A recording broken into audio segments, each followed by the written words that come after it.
Oke. Terus. Nah, kalau dalam urutan hidupnya manusia, daya ini tidak sekaligus ada, memang pelan-pelan.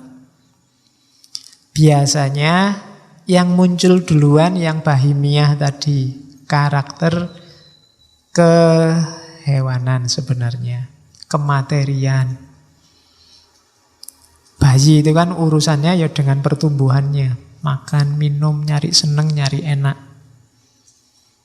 Jadi itu level-level awal yang pertama kali tampil. Terus baru level kedua, level karakter kebinatangan. Karakter untuk bergerak, menginginkan sesuatu, mempertahankan diri, ingin meraih sesuatu. Ada senengnya, ada sedihnya, ada ambisiusnya, ada patah hatinya. Itu level kedua. Baru level ketiga muncul natiko. Ini kalau akalnya sudah sempurna. Agama menyebutnya sudah mumayyiz. Jadi munculnya step by step. Tidak langsung begitu bayi langsung pinter, bijaksana, jadi filosof. Ya pelan-pelan. Harusnya di usia-usia kita sudah mulai menapak anatiko lebih dalam. Kalau level kita kok masih sibuk di karakter kematerian, kita masih tidak ada bedanya sama bayi. Yo, ayo introspeksi. Kira-kira mental kita ini mental level bayi apa level ABG? Kalau ABG kan level kayak kebinatangan, itu kan sedang hangat-hangatnya. Nah, nyari seneng saja itu biasanya level kedua. Nyari enak saja itu biasanya level pertama. Jadi hidup kita biasanya mana yang dominan? Yang pertama, yang kedua, apa yang ketiga? Cirinya kita sudah nyampe natikoh, katanya Ibnu Miskaweh, sudah punya rasa malu enggak kita? Kalau sudah punya rasa malu, disitulah dimulai pendidikan akhlak. Duwe isin. Kok sampai tua orang duwe isin, berarti belum balik. Ya, yo jangan dimarahi, berarti kan tokoh-tokoh kita kok korupsi besar-besaran, enggak punya malu ya dia. Oh, kasihan dia belum balik berarti. Karena kalau dia sudah balik, sudah punya rasa malu. Semakin orang besar harusnya dia rasa malunya semakin besar, bukan kemaluannya loh ya, rasa malunya. Jadi semakin besar. Semakin orang duwe isin berarti dia semakin belum dewasa. Jadi adikmu besok, anakmu besok kalau sudah ngerti malu, saatnya pendidikan akhlak. Berarti dia sudah bisa membedakan mana baik, mana buruk, mana pantas, mana tidak pantas. Saatnya dididik akhlak. Karena parameternya rasa malu. Makanya Nabi bilang, kalau kamu tidak malu, lakukan apapun yang kamu inginkan. Terus, sekarang manusia ideal. Cirinya manusia yang sudah paripurna akhlaknya itu biasanya syaratnya ini. Asyauq ila ma'arif wal ulum. Rindu pada ilmu pengetahuan. Kalian punya potensi jadi manusia ideal menurut Ibnu Miskaweh kalau punya kerinduan pada ilmu. Berarti jiwamu haus untuk penyempurnaan. Tapi kalau sama ilmu berat, latihanlah cinta sama ilmu. Bukan kok terus ditinggal. Oh berarti belajar bukan bakat saya Pak. Enggak. Saya enggak bakat Pak belajar itu. Harus dibiasakan untuk suka belajar.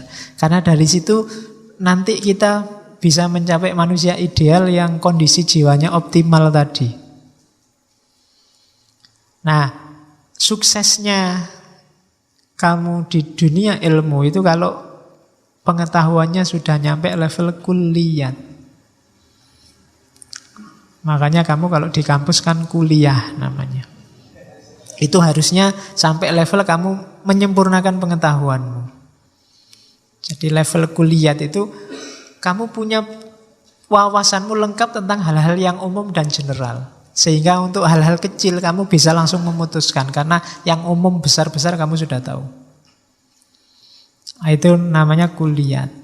Ada problem apapun akan selesai. Karena pengetahuanmu levelnya kulliyat, tidak juz'iyat. Tapi saya sudah kuliah bertahun-tahun kok pengetahuan saya masih terpotong-potong, Pak, belum kuliah. Ya berarti belajarnya nggak nyampe. Belajar terus sampai ke level kuliah. Ya kuliah statusnya aja. Atau kalau malu jangan disebut kuliah, juz'iyah. Ya, berangkat kemana pagi-pagi mau juz'iyah? Belajar sepotong-sepotong ilmu karena ilmu kita nggak nyampe. Ya, kuliah itu universalitas, hal-hal universal. Makanya orang makrifat itu orang yang terbuka tentang hakikat universal alam semesta. Oh, ternyata hidup itu rahasianya cuma ini toh. Jangan diartikan orang makrifat ngerti hal detail paling kecil hidupmu, enggak. Dia ngerti hal-hal kuliah. Kalau sudah ngerti yang kuliah, yang juz'iyat itu masuk dalam skema kuliah, sehingga kamu memahaminya lebih gampang, lebih cepat, karena kamu sudah tahu hakikat rahasianya. Itu makanya pengetahuan disuruh nyampe level kulliyat. Untuk sampai ke kulliyat syaratnya dua, tafakkur sama tadabbur. Jadi tafakkur itu bersatu dengan akal, tadabbur itu bersatu dengan alam.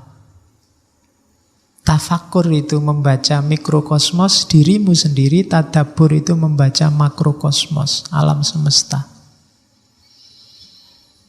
Ya di situ pakai terjemahan kontemplasi. Jadi dua hal, pahami dirimu dan pahami alam semesta di sekelilingmu. Dari situ kita akan nyampe pada kulliyat. Orang yang nyampe kulliyat inilah yang punya status namanya aliman taman. Orang pinter yang sempurna, yang utuh, pinter sejati.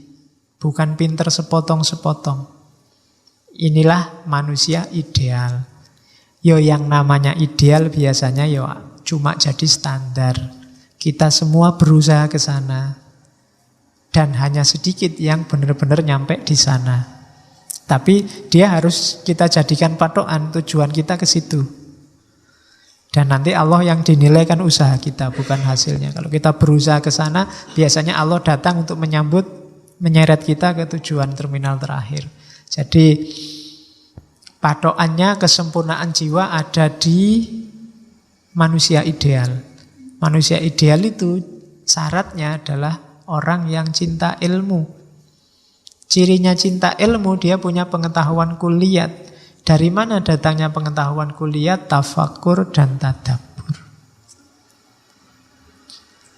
Oke, terus.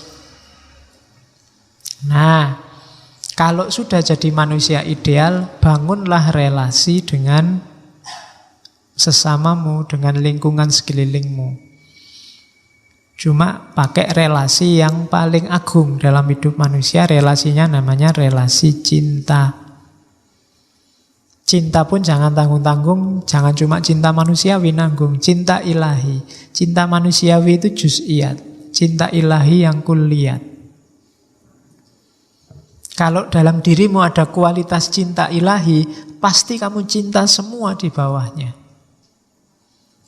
Tapi tidak kalau kamu memulainya dari cinta manusiawi. Kalau cinta manusiawi itu biasanya perlu usaha dulu untuk sampai cinta ilahi. Kalau kamu sudah nyampe makom cinta ilahi, yang di bawahmu pasti kamu cintai semua. Yang di bawah naungan ketuhanan. Makanya kalau kamu masih cinta dunia, masih cinta lawan jenis, masih cinta kesuksesan, ya masih juz'iyat cintanya. Itu ada kalimatnya Ibnu Miskaweh. Ada cinta yang dasarnya kenikmatan, cuma nyari senang. Kesenangan sesaat. 1 jam 50.000. Iya.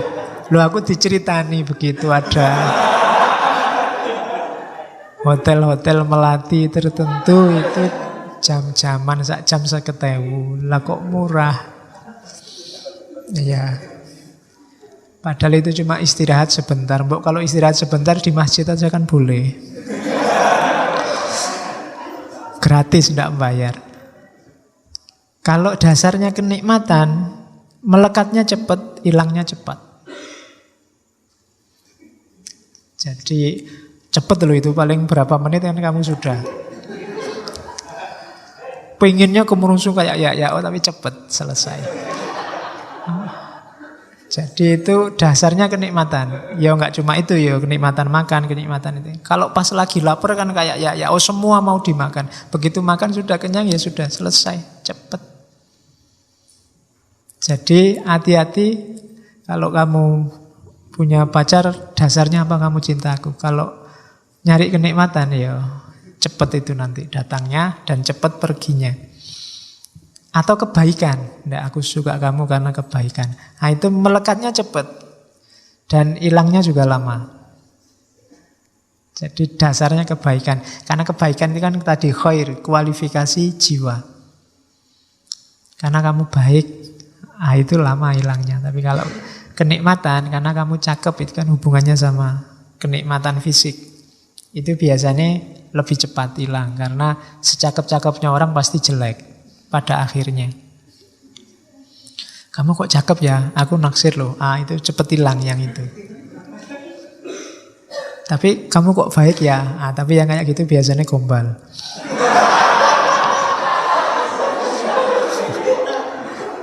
Aslinya yo nyari fisik.